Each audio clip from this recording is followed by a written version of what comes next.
Assalamualaikum warahmatullahi wabarakatuh. Selamat siang semuanya. Bagaimana kabarnya hari ini?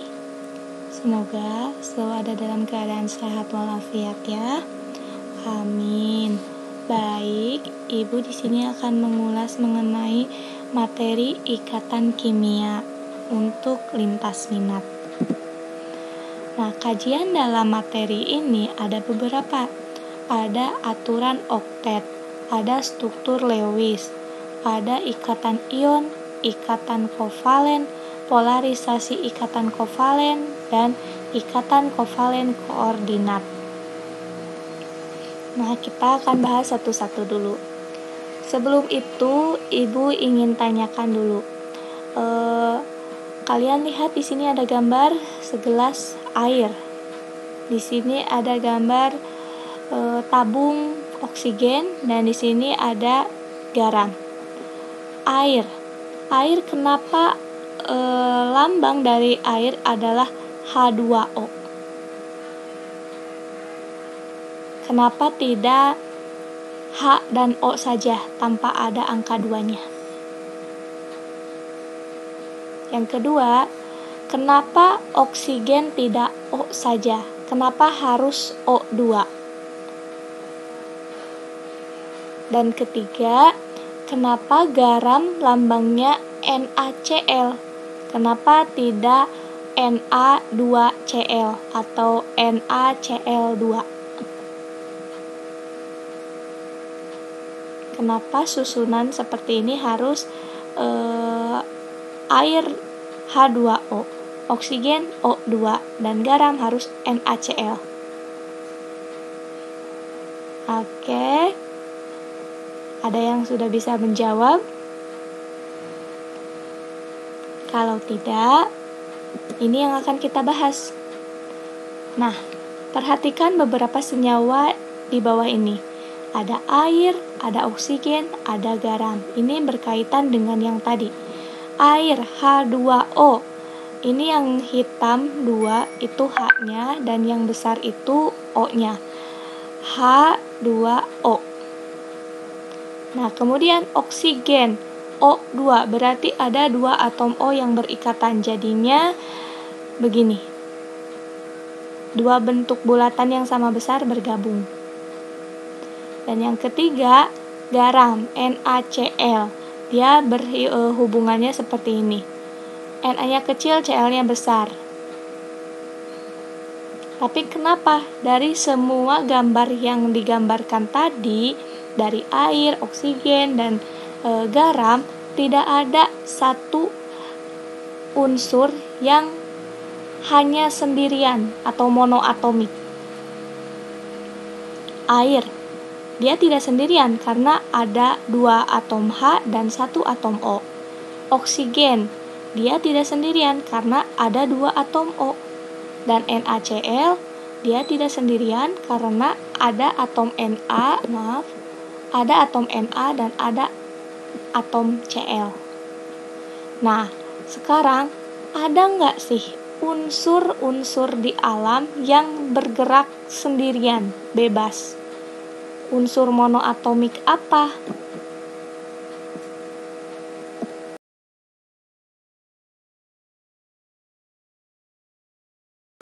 Nah, kita sekarang akan mulai masuk ke materi pertama, yaitu aturan oktet. Perhatikan konfigurasi unsur-unsur gas mulia di bawah ini. Ada helium, neon, argon, kripton, xenon, dan radon. Nah, mereka punya nomor atom ini. Helium nomor atomnya 2, neon nomor atomnya 10, argon nomor atomnya 18, dan seterusnya. Ini adalah kulitnya. Ada kulit pertama dilambangkan dengan K, kulit kedua dilambangkan dengan L, kulit ketiga, keempat, kelima, dan keenam. Dan ini yang Ibu merahi warnanya 2N², itu adalah maksimal elektron yang harus mengisi di setiap kulit, dengan N-nya adalah kulitnya itu sendiri. Misal, kalau di kulit pertama maka maksimalnya maka maksimalnya adalah, N-nya sama dengan 1 kan, karena dia kulit pertama. 1 dikuadratkan 1 kali 2, 2. Maka di kulit pertama maksimal harus ada 2 elektron. Kemudian di kulit kedua, bila N-nya sama dengan 2, maka N dikuadratkan 2 dikuadratkan 4. 4 dikali 2, 8. Maka di kulit kedua maksimal harus ada 8 elektron. Kemudian di kulit ketiga, N-nya sama dengan 3. 3 dikuadratkan 9. 9 kali 2, 18. Maka elektron di kulit ketiga maksimal 18. Begitu juga kulit keempat, N-nya sama dengan 4. 4 dikuadratkan 16. 16 kali 2, 32.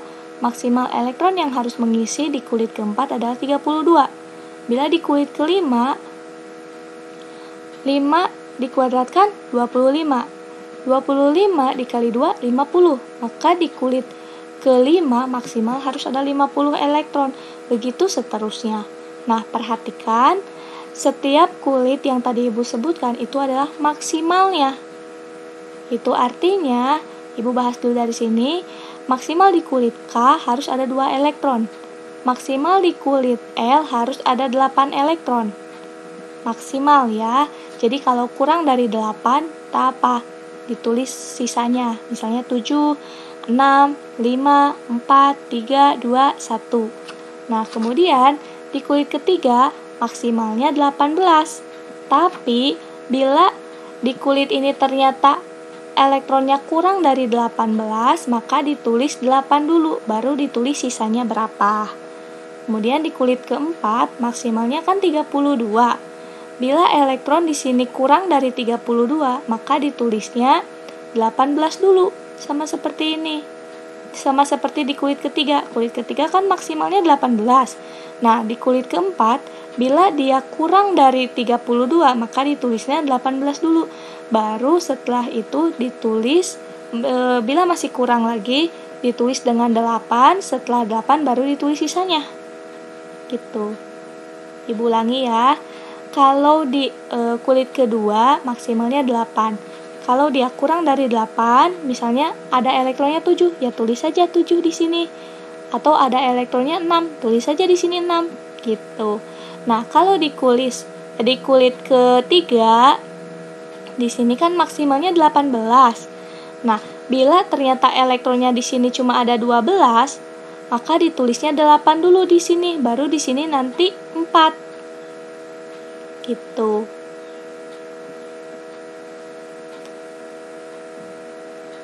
Dapat dipahami?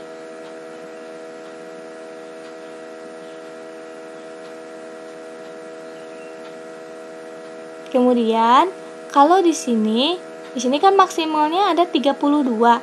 Tetapi, kalau misalnya tidak ada 32, adanya cuma ada 20, maka tulis dulu di sini dengan 18, sesuai dengan kulit sebelumnya. Di kulit sebelumnya kan maksimal 18. Nah, di kulit selanjutnya, kalau dia kurang memenuhi dengan ketentuan yang harus diisi di kulit tersebut, maka diisi sama dengan kulit sebelumnya. Baru setelah itu diikuti dengan kulit yang ini 8, baru setelah itu sisanya. Gitu. Dapat dipahami ya? Ini materi tentang banyaknya elektron itu di kelas 10. Waktu kalian lintas minat kelas 10. Gitu. Nah, perhatikan unsur-unsur dari unsur-unsur dari gas mulia di sini. Kulit K tadi menempati 2 elektron. Helium, dia menempati 2 elektron di kulit pertama, sesuai dengan aturan banyaknya elektron. Kemudian neon, dia juga mengikuti aturan yang disesuaikan dengan banyaknya elektron setiap kulit. 8. Argon, kripton, xenon, dan radon, dia mengikuti neon selanjutnya. Ada 8. Di kulit ketiga, dia 8 juga. Di kulit keempat 8, kulit kelima 8, di kulit ke 6 8. Nah, untuk yang 2 itu namanya aturan duplet, jadi 2 elektron. Tapi untuk yang 8 elektron di setiap valensinya, di elektron akhirnya, itu disebut dengan oktet. Nah, karena mereka semua 8, itu artinya mereka sudah berpasangan, dua-dua, jadi ada 4 pasang. Nah, ini dinamakan dengan kenapa alasannya gas mulia itu disebut sebagai unsur yang monoatomik, unsur yang stabil, karena mereka sudah berpasangan sendiri-sendiri. Neon 8, argon juga 8, kripton juga 8, hingga radon juga 8. Gitu. Nah, karena itulah gas mulia dijadikan patokan untuk unsur-unsur lain berikatan. Sehingga unsur-unsur lain agar mereka dapat berikatan, mereka harus mengikuti gas mulia, di mana elektron valensinya harus 8, kecuali yang mengikuti helium, yaitu 2. Gitu. Dapat dipahami? Untuk unsur-unsur lain, dia mengikuti neon, argon, kripton, xenon, dan radon. Tapi kalau unsur hidrogen dia mengikuti helium, jadi maksimalnya harus 2. Nah, contohnya Ibu contohkan di sini. Tuliskan reaksi natrium dengan klorin membentuk natrium klorida, NaCl. Nah, Na nomor atomnya 11. Konfigurasinya 281. Ada 1 elektron di elektron valensi. Kemudian Cl 17, klor nomor atomnya 17. 287. Ada 7 elektron di elektron valensi. Nah, mereka berdua harus mengikuti gas mulia. Coba kita lihat Na. Ingat-ingat konfigurasi dari Na. 281. 281. 2, ini 28, ini 288. Nah, di antara di antara neon dengan argon, siapa yang paling bisa diikuti oleh natrium? Neon kah atau argon kah? Neon berarti 28. Kalau tadi kan natrium 281. Kalau natrium akan mengikuti neon, maka dia harus melepaskan angka 1-nya. Nah, tapi kalau natrium mau mengikuti argon, maka dia di sini di kulit ketiga dia harus menarik 7 supaya akhirannya 8. Kan natrium 281. Di sini 281, maka di akhir dia harus bisa 8. Berarti dia harus menarik 7. Lebih mudah yang mana? Lebih mudah melepaskan 1 atau lebih mudah menarik 7? Contohnya gini, kalian lebih mudah melepaskan 1 lembar buku atau kalian lebih mudah mendapatkan 7 lembar buku? Iya, lebih mudah melepaskan 1 lembar buku, atau di sini lebih mudah melepaskan 1 elektron. Gitu. Jadinya natrium mengikuti neon dengan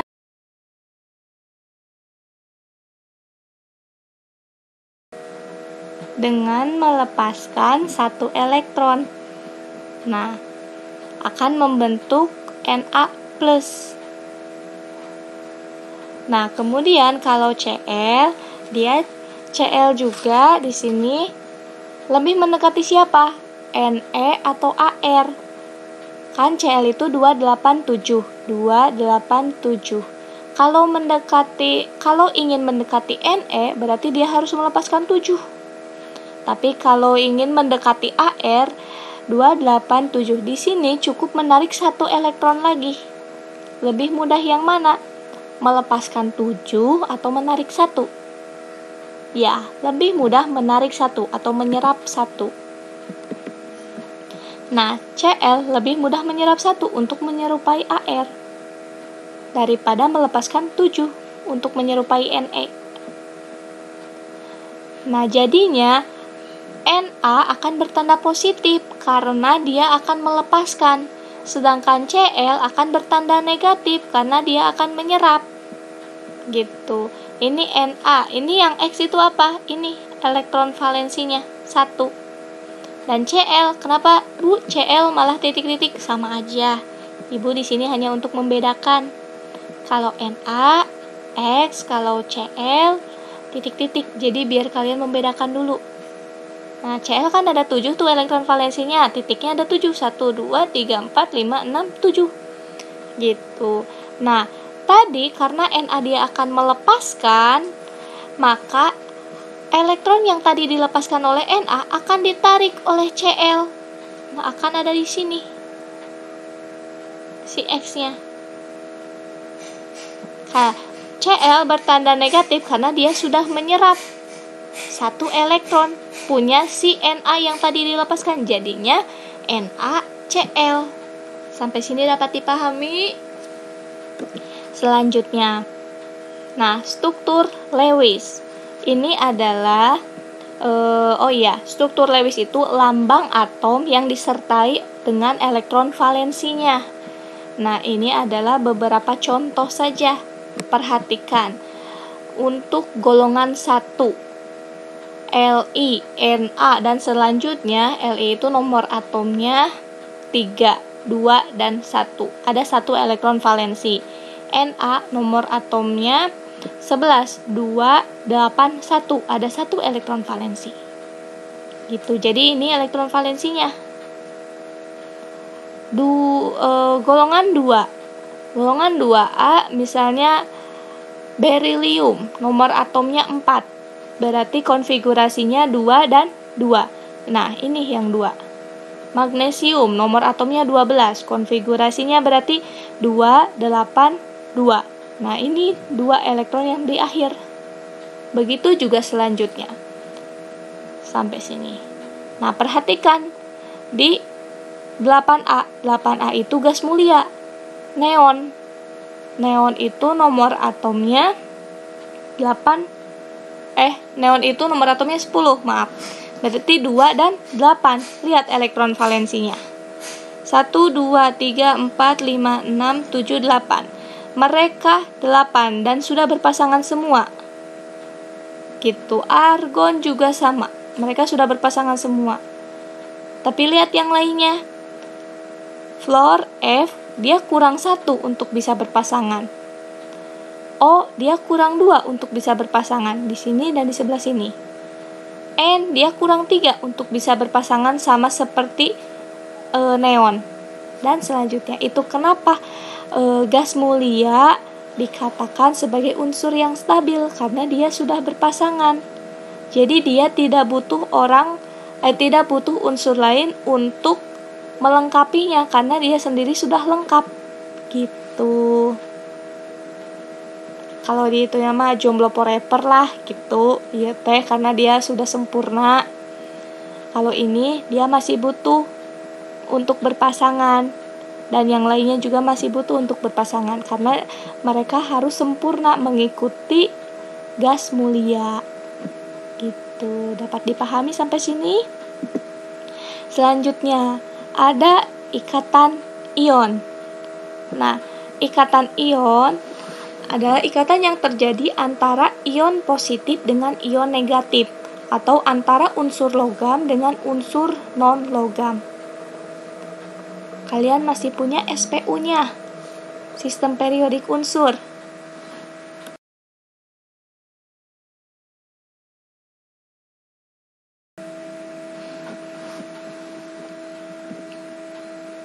Nah, ini adalah sistem periodik unsur.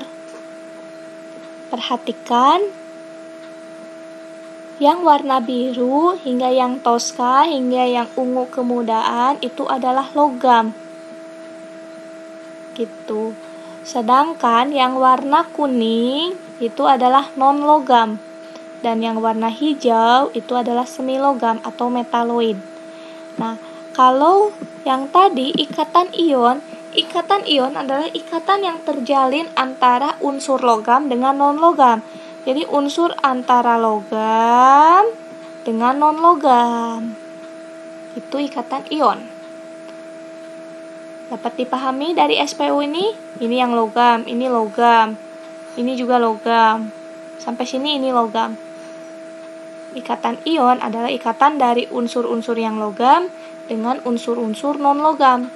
Nah, di sini hidrogen itu kan ada di golongan 1A. Nah, kenapa hidrogen dikelompokkan sebagai non-logam? Meskipun dia cuma ada 1 elektron, dia tidak dapat dikelompokkan, sifat-sifatnya sama dengan logam. Tapi dia lebih cenderung pada sifat non-logam. Jadi, keistimewaan saja untuk hidrogen dia tempatnya ada di sini. Padahal sifat-sifat sebenarnya hidrogen lebih tepat ke sini, ke non-logam ya. Lanjut. Nah, contoh dari ikatan ion adalah magnesium klorida MgCl2. Mg nomor atomnya 12, jadi konfigurasinya 282. Agar dia sama dengan konfigurasi gas mulia, maka dia harus melepaskan 2 elektron yang ini, mengikuti neon. Dan yang ini, Cl nomor atomnya kan 17, 287. Agar sama dengan gas mulia, dia harus menyerap 1 elektron, mengikuti argon. Nah, perhatikan. Tadi magnesium dia akan melepaskan 2 elektron kan? Nah, sedangkan Cl-nya dia hanya menyerap 1. Karena ada 2 karena ada 2 atom dari magnesium yang akan dilepaskan. Ini misalnya Cl yang ini. Cl di sini kan butuh 1, maka ada 1 lagi atom magnesium yang belum diikat. Otomatis Cl-nya akan nambah 1 lagi untuk mengikat atom dari Mg yang dilepaskan satunya. Gitu. Karena Mg dia sudah melepaskan, jadinya dia akan membentuk Mg2+. Dan Cl-nya Cl-. Karena Mg-nya 1, Cl-nya ada 2, jadilah MgCl2. Gitu, dapat dipahami? Lanjut. Nah, sifat dari ikatan ion itu ada beberapa. Pertama, titik leleh dan titik didihnya relatif tinggi. Kemudian rapuh, sehingga mudah dipukul. Contohnya saja garam. Garam bisa, yang awalnya garam berbentuk kotakan, bila dipukul dia akan hancur kan? Gitu. Kemudian lelehan dari ikatan ion dia dapat menghantarkan arus listrik. Contohnya lelehan dari garam. Garam bila meleleh dia dapat menghantarkan arus listrik. Begitu juga larutannya dalam air. Garam bila dilarutkan dalam air dia akan menghantarkan arus listrik juga, karena dia membentuk ion-ionnya. Jadi ion Na+ dan Cl-. Tidak larut dalam pelarut organik seperti alkohol, eter, dan benzen. Itu sifat-sifat dari ikatan ion. Hanya lelehan dan larutannya ya yang dapat menghantarkan arus listrik. Kalau padatannya dia tidak dapat menghantarkan arus listrik. Dapat dipahami? Selanjutnya, ikatan kovalen. Ikatan kovalen adalah ikatan yang terjadi karena pemakaian elektron secara bersama. Atau dengan kata lain, ikatan ini terjadi antara unsur non-logam dengan unsur non-logam. Jadi unsur yang membutuhkan dengan yang membutuhkan. Unsur yang bertanda negatif dengan unsur yang bertanda negatif. Gitu. Contohnya, tuliskan pembentukan ikatan hidrogen. H itu kan 1. Sedangkan gas mulia itu tidak ada yang 1 elektronnya. Minimal 2. Untuk bisa mengikuti gas mulia, yaitu helium di sini, H, maka dia harus menyerap 1 elektron. Jadinya H akan bertanda negatif, karena dia menyerap. Karena tidak ada unsur lain, hanya ada hidrogen, otomatis hidrogennya akan ada 1 lagi, jadi 2. H yang sini punya 1 elektron, H yang sini punya 1 elektron. Nah, mereka akan bergabung membentuk ini.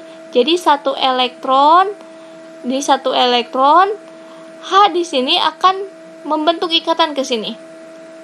H yang satunya juga akan membentuk ikatan ke sini. Jadi H yang sini nanti ada 2, di sini juga ada 2. Dibuktikan dengan yang ini.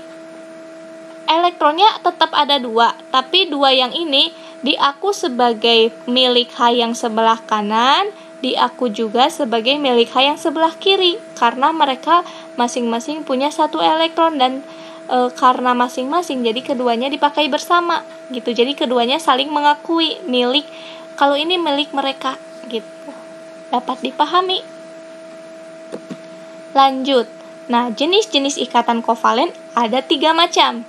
Ada kovalen tunggal, ada kovalen rangkap 2, ada kovalen rangkap 3. Kita bahas satu-satu dulu kovalen tunggal. Kalau kovalen tunggal, penggunaan 1 elektron secara bersama. Misalnya, ikatan antara atom H dengan F. Oh iya, untuk yang SPU-nya bisa kalian download dari Google untuk menentukan H itu ada di mana, F itu ada di mana ya. Jadi Ibu secara singkatnya saja di sini. H, dia kan 1 elektron.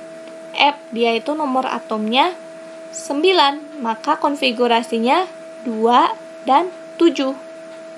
Nah, 7 dia kan kekurangan 1 untuk bisa mengikuti gas mulia, yaitu kekurangan 1 elektron.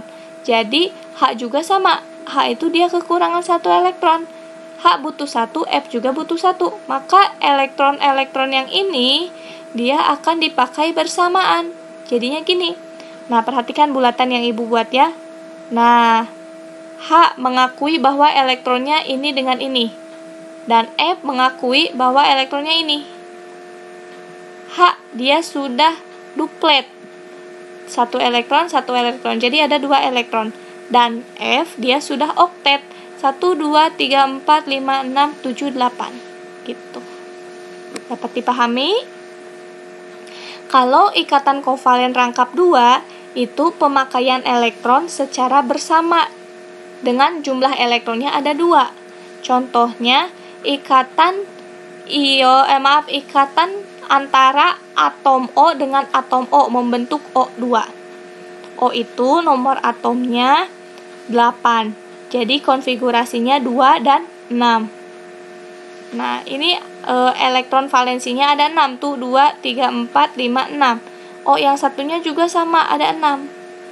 Berarti O yang ini kurang 2, ini juga sama kurang 2. Karena mereka sama-sama kurang 2, maka akan berikatan lah di sini. Ini nanti akan bisa ditarik garis. Tuh 2, 3, 4, 5, 6, 7, 8. Ini O yang ini.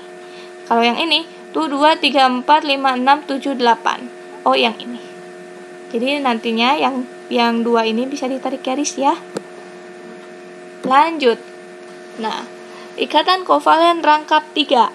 Kalau ikatan kovalen rangkap 3 itu pemakaian 3 elektron secara bersama. Contohnya atom N dengan N membentuk N2.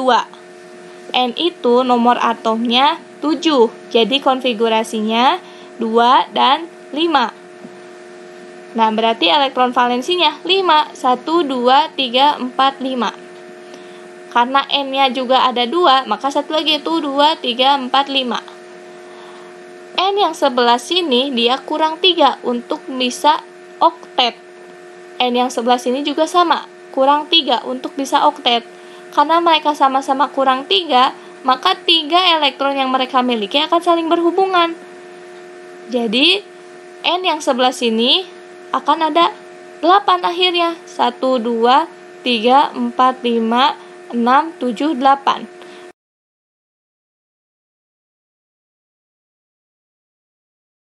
Dan N yang satunya dia juga sama, akan ada 8. 1, 2, 3, 4, 5, 6, 7, 8. Jadilah bentuknya seperti ini. Karena mereka tadi saling berhubungan, yang 3 dengan 3, maka 3-3-nya itu tarik garis. Dapat dipahami? Nah, selanjutnya, sifat ikatan kovalen. Sifat ikatan kovalen ini berbeda dengan sifat dari ikatan ion. Kalau ikatan kovalen, dia titik didih dan titik lelehnya relatif rendah. Kemudian, sebagian besar senyawanya mudah menguap. Kemudian, larut dalam pelarut organik. kebalikan dari sifat dari ikatan ion. Kalau ikatan ion, dia tidak larut dalam pelarut organik. Kalau sifat kovalen, dia larut dalam pelarut organik, tapi tidak larut dalam air.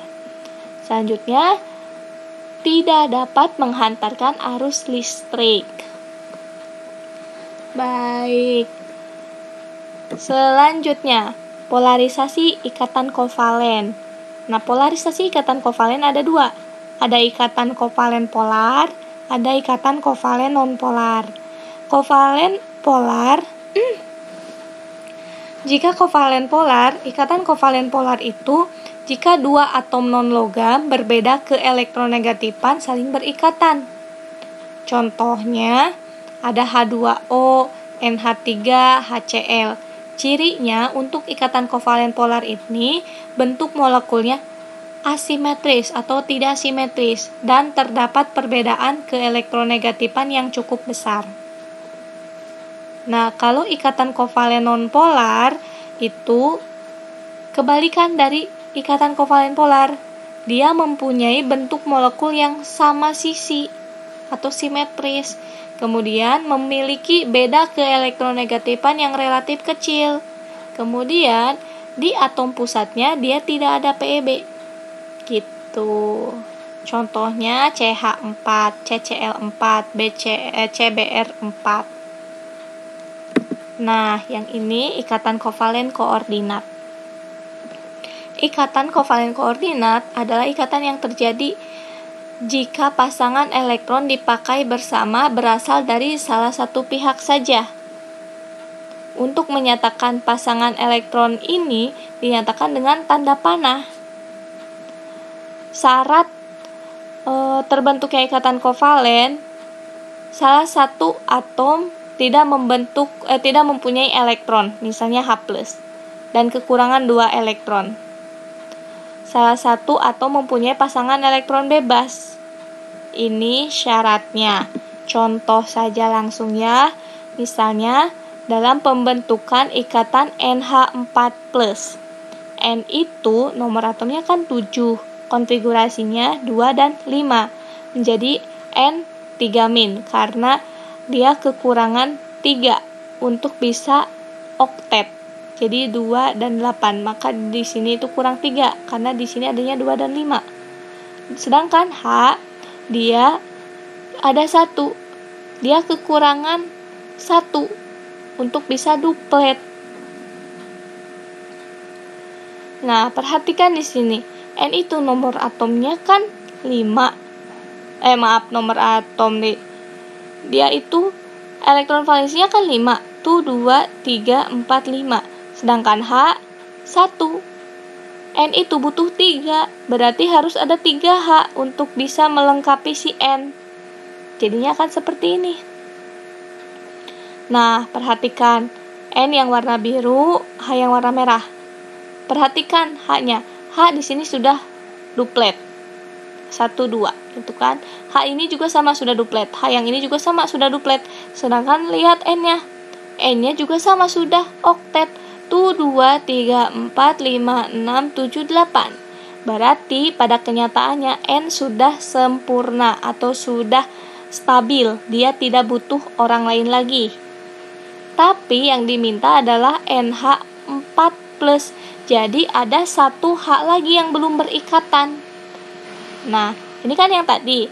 Karena ada 1 H lagi yang belum berikatan, maka H yang belum berikatan ini dia di sini, di samping si N yang tadi tidak ada elektron, di samping yang kosong, yang tidak ada H-nya. H-nya disimpan di sini. Tapi elektron si H dia disimpan di luar. Itu kenapa tandanya jadi ada kurung buka kurung tutup. Ini untuk menandakan bahwa NH3 itu sebenarnya sudah sempurna, sudah stabil. Tapi karena ada 1 tambahan H lagi, maka hanya ikutan, tapi elektron si H-nya disimpan di luar, ada di sini. Tanda positif ini menandakan 1 elektron punya si H. Nah, dan ini ikatan antara N dengan H yang sebelah sini itu ikatan kovalen koordinat, karena pemakaian elektronnya hanya dari satu pihak, yaitu hanya dari N-nya saja, sedangkan elektron si H-nya disimpan di luar. Gitu. Kalau ikatan antara N dengan H yang ini itu namanya ikatan kovalen, karena H-nya dia memakai punya si N, N-nya juga memakai punya si H. Ini juga sama. Dapat dipahami? Nah, kalau dapat dipahami, alhamdulillah. Sekarang ada tugas. Tugasnya tuliskan bentuk ikatan dari SO3 dan H2SO4. Dikerjakan di buku, lalu dipoto, terus hasilnya dikirim ke email ibu dewitamilah@gmail.com. Paling lambat sore ini jam 18.00. Ya, selamat mengerjakan.